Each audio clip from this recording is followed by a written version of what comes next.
그런가 하면 나주 혁신도시의 텅 빈 상가들이 얼마나 되는지도 논란입니다. 막연히 공실률이 높다고 하면서 정책을 펴왔는데 실제로 빈 상가가 얼마나 되는지 전수조사를 해봤더니 알려진 것과는 상당한 차이가 있었습니다. 혁신도시 상가 활성화와 관련해 현실 따로, 대책 따로라는 비판이 나옵니다. 김초롱 기자가 취재했습니다. 인구 약 4만 명이 거주하는 나주 빛가람 혁신도시입니다. 부지는 740만 제곱미터 규모로 에너지와 농업 분야 등 기관 16곳이 들어와 있습니다.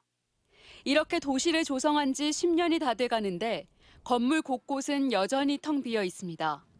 나주시는 지난 인수위원회가 조사한 상가 공실률 70%를 토대로 상권 활성화 정책을 시행해왔습니다.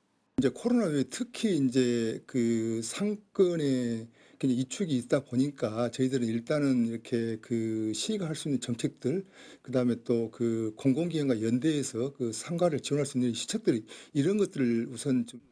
하지만 최근 조사 결과는 달랐습니다.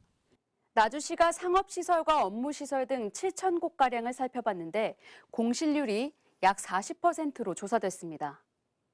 문제는 혁신도시 상가 공실 문제가 꾸준히 지적됐음에도 용역을 통한 전문적인 실태조사는 이번이 처음이라는 점입니다. 전남 차원의 이 같은 조사는 아예 전무한 실정입니다. 그간 혁신도시 상권 활성화 정책이 제대로 된 근거에 기반한 것이 맞냐는 비판이 나오는 이유입니다.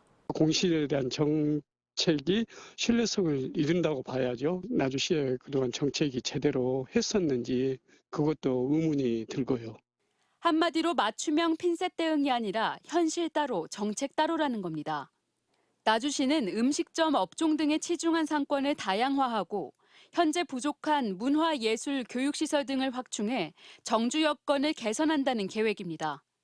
무엇보다 대규모 인구 유입을 위해선 공공기관 2차 이전과 에너지 사업 유치 등 굵직한 전략을 제대로 짜야 한다는 지적이 나옵니다. MBC 뉴스 김초롱입니다. 언제 어디서나 내 손 안의 뉴스. 광주 MBC 뉴스 유튜브 구독으로 함께하세요.